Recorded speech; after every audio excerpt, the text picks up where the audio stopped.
We live? Yes. Apparently we're live. Tim didn't even tell us that we're live. He's over here I'm just alive! completely messed up the countdown. But man, we got an interesting week this week. Chuck put together the show. Got some interesting Bitcoin things to talk about. Got some carbon capture. We got our favorite segment, Shotgun Wedding. So let's get into it.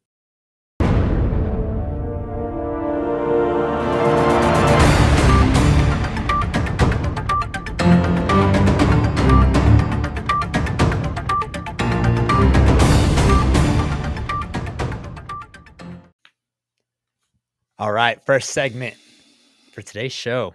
We got Whoa Nelly. Have we done a Whoa Nelly before? We haven't done a Whoa Nelly. So first time doing Whoa Nelly. Whoa Nelly. I cut Chuck off with that last segment. He said this is for the boomers. So for the boomers, giving him because a shout out with the Whoa Nelly. Keith Jackson, the greatest college football announcer, probably call it 70 to late 90s. And his tagline was, Whoa, Nelly. There you go. There's your pop culture history from our This day in history. Boomer in residence, Chuck Yates. So, Chuck, over the past month, spot price of WTI is down 8%. Henry Hub's down 10%. Someone actually pointed out on Twitter yesterday that our Oil Boys video was literally the top of commodities. So pretty funny to see that. S&P oil and gas exploration production ETF, the XOP is down 8%. Dude, I thought we were in a bull market here. What's going on, Chuck? Collin goes to Cameo and gets the Oil Boys. Now, so here's what's going on. Let's talk spot prices first. So we got renewed COVID fears in Europe. Germany, when you look at the 7-day average number of cases, I think they're up 6x over the last couple of weeks. And they're the largest economy in Europe. You've got Austria's up 10x over the last 2 weeks.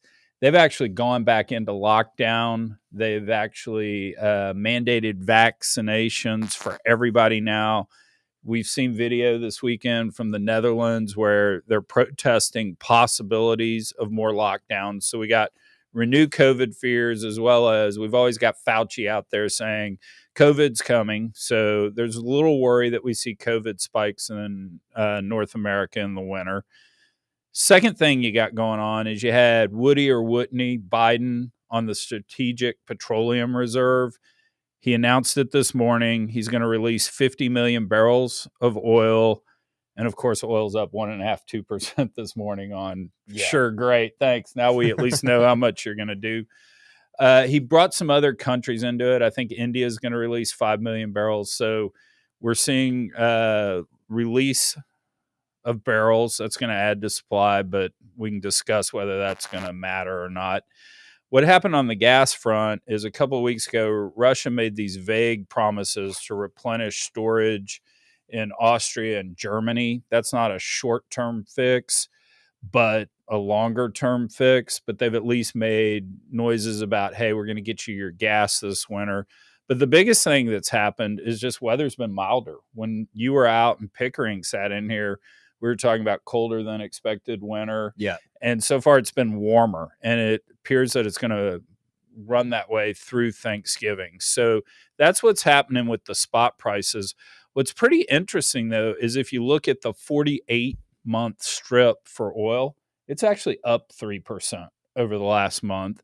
If you look at the 48-month strip for natural gas, it's down 2%.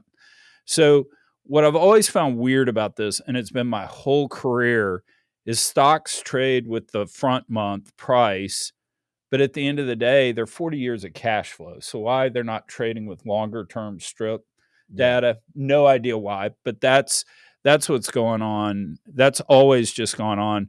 But I think when you look at that XOP being down 8%, you got the majors down 6%, large cap down 4%, small cap down 11%, the minerals space is down 9%.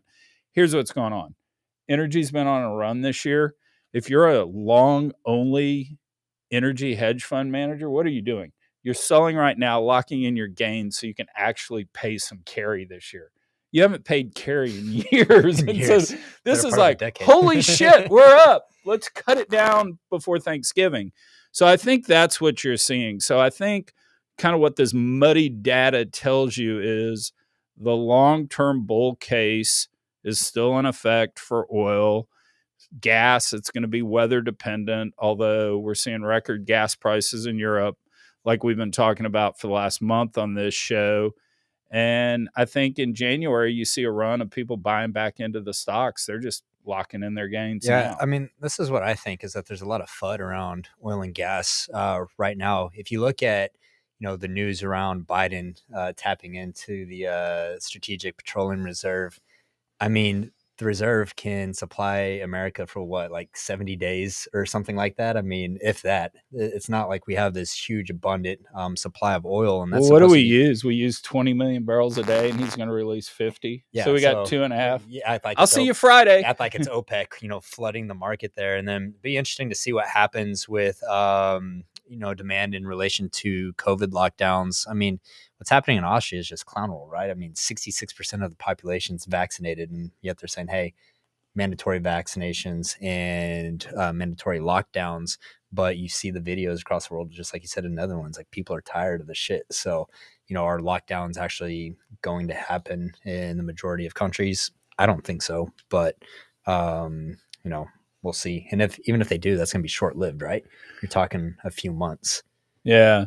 So one other bit of data that kind of stews into this whole thing, looking at Thanksgiving travel on the airlines, we're running about 10 to 12% under where we were in 2019. So we've done a lot of catch up. Yeah. With air travel there. And so look, at the end of the day, the long-term fundamentals are still in place here for a bull run. I think this is a little bit of a setback. Not a whoa, Nelly, but maybe just a whoa, Nelly. Hopefully that's our last whoa, Nelly segment for the Oh, man, Keith show. Jackson was the best. All right, segment number 2, Under the Sea.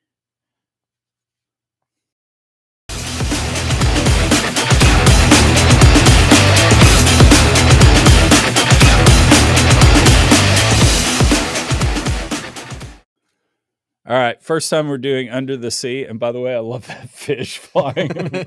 I'm not sure that was actually the sea. It looked more like a fish slap. Looked more like a stream. But okay, Collin, Biden comes back from COP26. He didn't want to do it, but a federal judge made him. So they had a good old-fashioned Gulf of Mexico lease sale, a Black Friday sale, if you will, to top all sales. The Bureau of Ocean Management offered 80 million acres in the Gulf of Mexico. That's basically all the unleased blocks that are available out there. So almost 1.7 million of the acres were sold for just over 190 million bucks. That's the most we've had in a sale since 2019. Exxon bought almost a third of the acres, while Chevron cut the biggest check at $47.1 million. The other big bidders out there were Oxy, BP, and Shell. Notice we didn't say Royal Dutch Shell. We covered that last week.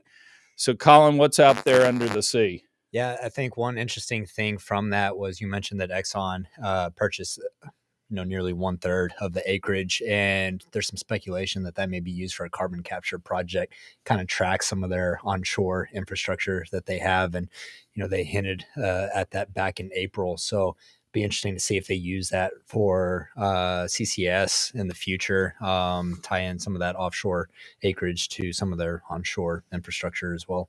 Yeah, somebody on Twitter said, and I forget who it was, so I apologize for not giving credit, actually said this might be the first time there's ever been a lease sale that wasn't for the extraction of hydrocarbons. Oh, that's an interesting way to think about it. Yeah. Yeah. And so I think the other thing that maybe is a subtle point and might have shown up in underappreciated story is this signaling the death of shale? Because I think what we saw with the shale revolution is basically folks said no to offshore, moved onshore because they could toggle capital on quicker and lead to production quicker to capture price, where offshore is obviously more long dated type projects.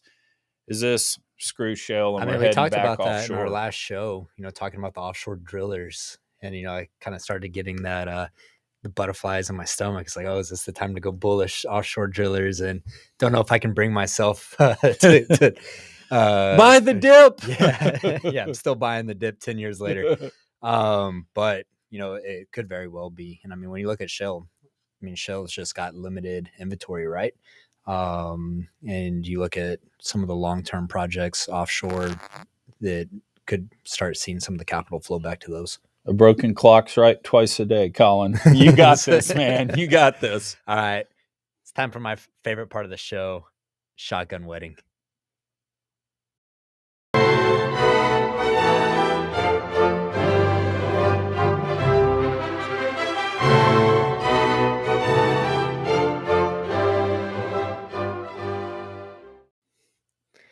Okay, I like that clip too.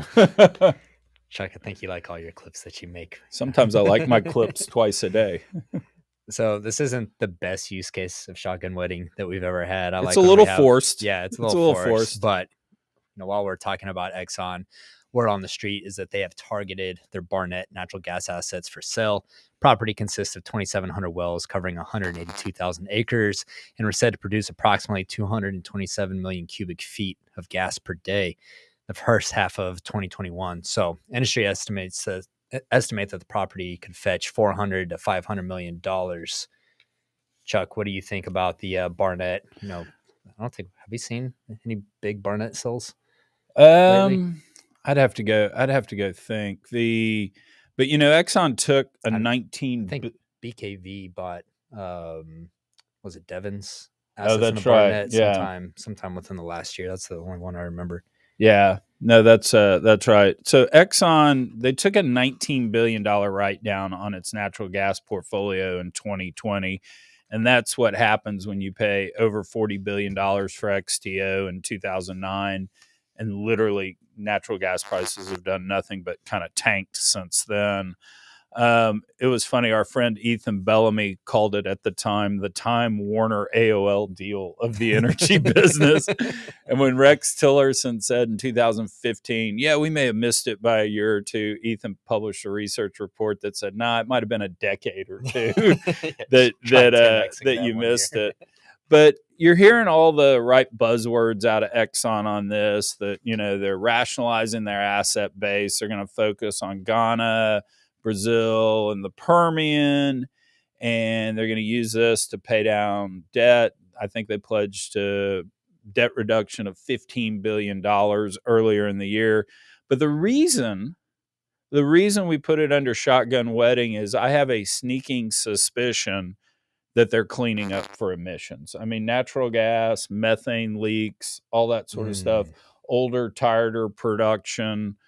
That's the thing to get rid of. So I think that may be, let's call it the salt on the steak, if you will. We were talking about that. There's a little bit of conversation about that at our New Wave event about, the diversifieds of the world. Like they're needed to take over those old gas assets. And, Diversified just got drug out in the media a few weeks back for their methane emissions. But that's a really good point. Exxon's saying, hey, we don't want this piece of shit asset. Give it to Diversified or someone else to deal with those emissions. So that's very plausible. Well, one other funny point while we're on Exxon. So Kolya Rokov used to be the CFO of Lin Energy, and he just got eviscerated out there in the market because they borrowed one quarter to make their distribution payments. Oh, damn. And all the research analysts started talking bad about them. Some of their larger shareholders started talking bad about them and all that. Well, Kolya came into my office a couple of years ago, right before quarantine, and we were sitting there talking, and he goes, yeah, I may have done it first, but fucking Exxon's doing it now too, because that's what they did over the last couple of years was they, in effect, borrowed to keep their dividend going. So he was just a trendsetter. Trendsetter on that. He was ahead of the curve. All righty, so let's go to another one of our favorites, the underappreciated story of the week.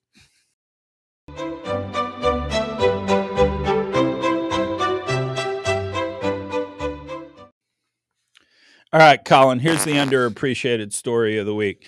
Norwegian government funded a study. It suggested that Equinor, although I keep calling them Statoil's Dodger Bank, the largest offshore wind project in the world didn't generate the same type of returns that its oil and gas projects did. Dogger is expected to yield a negative 1.3 billion net present value, and payback's expected to take at least 17 years. So underappreciated. I didn't see it get a lot of press, but if this starts happening more and more, it'll be interesting to see what this means for energy transition. And just as a side note, geez, you'd think this is in Riverstone's portfolio. I was going to ask if that was under one of your funds. Hey, now. On a relative basis, the Chuck Yates portfolio is the second strongest performer of E&P assets out there. I want that noted for the record. We need to get Chuck a T-shirt that says that for as many times as he said that, just for the record. It's not a lie if you believe it. So my underappreciated story of the week. No. You can't underappreciate it. You got to go, that's my opinion. Oh, let's do this. Opinion. Okay, we'll go this story as Collin's opinion. All right. Do you know what's good for me? That's my opinion! Sorry, we had to do that only so that we could play that video clip. That's my opinion! All right, so my opinion this week, we got some action in the Bitcoin world. So first one is Odell Beckham announcing that he's going to be taking his salary in Bitcoin. So a lot of people ask, like, what does that mean? What does it mean he's going to be taking his salary in Bitcoin? Well, apparently the dude has enough cash now where he's like, hey, I like Bitcoin. I'm going to take my paycheck in it. And so he's going to be doing it through Cash App, through Square. And so when I look at it, I looked at the original post from Odell Beckham.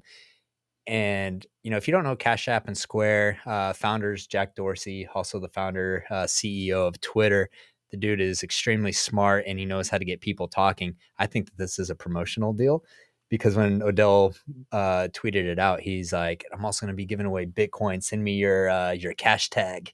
And so I think it's a marketing ploy, like Jack's or Square's going to Odell Beckham and be like, hey, we'll pay you a certain amount of money to start taking your paycheck in Bitcoin. And so, you've got a floor, maybe a floor for Bitcoin. Exactly. Now, another Bitcoin. Hold on, though. We got to have a moment here. If he's going to take his salary in Bitcoin, that's fine. Can we please put up some stats? Because he is my number 3 receiver in fantasy football. And we've had a rough year on that. Yeah, I think, maybe Odell's getting towards the tail end of his career. And he's like, I'm not going to be getting paid that much anyways. Might as well take it in Bitcoin and see if I can get some upside. I'll send you Bitcoin. I'm heading into the playoffs, Odell. Let's do this. How much to get you to get me some points? All right. Bitcoin City. It's been all the rage on the internet. Bitcoin City is it's a plan by El Salvador to raise $1 billion via Bitcoin bonds and essentially build a city of Bitcoin maxis near an active volcano. And the whole thought process here is that, hey, we're going to be next to a volcano. We can use the geothermal energy to power all of our Bitcoin mines.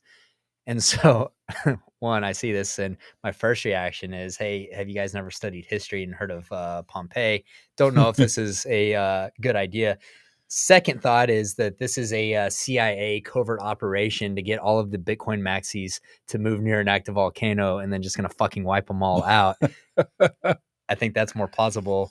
And third is, I saw some Bitcoin people on Twitter talking about El Salvador just LARPing, and they're like, they like to pretend that they're being the Bitcoin, really future thinking about how to build a nation out on Bitcoin. My thing is, El Salvador is the first country to formally announce that they've accepted Bitcoin as their standard currency for the country. And you look at a country like this or any other third world country, like it's kind of their silver bullet. Like they have nothing to lose, right? So they're going to do things like this. And, they've already posted videos of them mining Bitcoin off of geothermal assets. So, I mean, they're going all in. And if I was in their position, I would too. I don't know if building a Bitcoin city is the play, but, why not? Like, what do you have to lose? When I read that, I read that as basically rich criminal, please move here and spend your dollars here, which I think is a good strategy. I mean, Someone's got to do it, if right? I was a third world country, I mean, hey, we're gonna have fun. I mean, Bitcoin City even sounds hip, Yeah. It sounds like let's go to the discotheque in Bitcoin City. A more original name, like, man, we want to make the city that's based around Bitcoin. What should we call it? It's like Bitcoin City. It's like when you go to one of these shopping centers and you see like a tanning salon and it's just like the sign's just tanning. Like there's no name, it's just tanning. It's like that dude that wrote the theme song for Batman. Do. Batman. It's like we got to Batman. Yeah. Hold on, I need another word.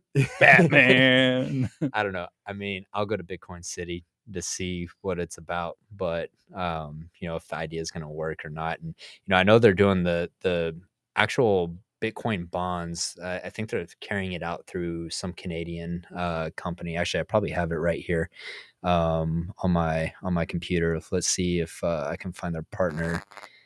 No, I can't. But it's literally $1 billion bond offering that they're going to denominate in Bitcoin. Yeah.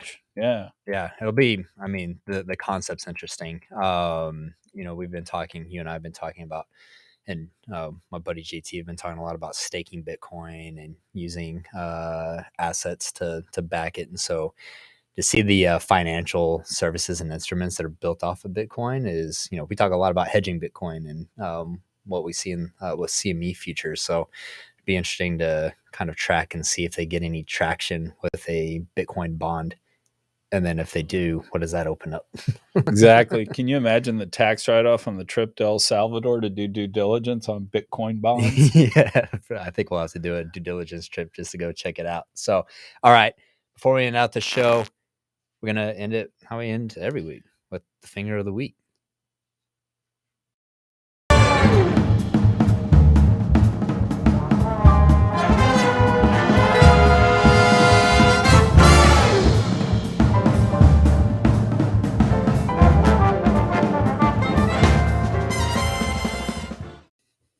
All right, Chuck, I'll let you have the pleasure of dishing out the finger of the week. Who's it going to? It's going to Senator Warren this week, who basically said that oil prices and, more importantly, gasoline prices are based on price gouging.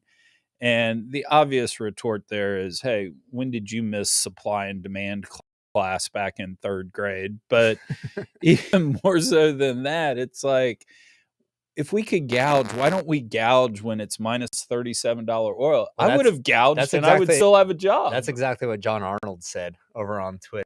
So verbatim, his tweet said, oil companies priced 2005 to 2008, stopped for the next 2 years, gouged again from 2010 to 2014, inexplicably reversed the policy for the next 6 years, leading to widespread bankruptcies, and then restarted this year. Is that the working theory? If so, I have a lot of questions. That's exactly that's what I tweeted. Warren said that oil companies are price gouging to double their profits. I'm like, why the fuck are we stopping at double our profits? Let's 10x and make up for the last, 5 or 6 years that we've been in a low price environment. And then even you look now, I haven't got to look too much into this, but it's a really great point. If you look at our rate of inflation, and you look, okay, we have $80 oil, but is that just $60 oil, on a inflation adjusted metric? Like, are we even in that much of a high price environment? And I think that you can make a case that inflation is really contributing to that as well, with all the supply demand issues that we're seeing. And John Arnold made another good point. If you look at non-tech goods out there, he put a post up. I think the average price in the United States right now on gasolines, call it $2.90 a gallon. You know what it was 15 years ago? It was $2.90 a gallon. So over the last 15 years, it's bounced around. It's been higher. It's been lower. But the price of gasoline stayed the same. Has basically stayed the same. And, it'd have been really nice, Senator Warren, if during some of those times when we could have gouged and we had minus $37 oil, if you would have just tweeted out, thank you guys. Thank you for providing cheap fuel for us. What a flex to be like, dude, we're so fucking rich that we're just going to run oil down to negative 37 just to And just you to know, do and it. bankruptcy is so much fun. Let's go Yeah. through that a couple of times. But you had some companies like multiple bankruptcies. Exactly. Like, we love this shit so much, we're gonna do it a few times. The deal's so nice, we did it twice. Jeez, man, these politicians, you know, Warren, AOC, Biden. You know, I put out a tweet the other day, a poll asking, are they really this ignorant when it comes to energy, or are they just gaslighting? And the poll said everyone's just gaslighting, Yeah. that they know what they're doing. So if they can pin it on big bad oil and gas companies, they're going to do it. So we're going to fight back with memes, and we're going to take over the narrative and teach people basic economic principles of supply and demand. And hopefully we'll get through to some people. Let's hope so. Everybody, this is Thanksgiving week. We all have lots to be grateful for. Collin, the research shows that your level of happiness is generally based on the amount of gratitude you have for what you have. Somebody's always going to have more than you. Somebody's always going to have less than you. And let's keep that in perspective. Awesome. Good. Insightful wisdom from the Chuck Yates. Whoa, Nelly! We open up the show giving you some Whoa Nelly, historic, some pop culture history, and we end it giving you some boomer wisdom. There you go. So, guys, if you like the show, make sure you subscribe to us on YouTube. Tell all your friends, come check us out on the live stream. We have it in a static place on the website now. You go to Digital Wildcatters, go to BDE. You don't even have to go to our YouTube. It'll be there on the website. We'll catch you guys next week.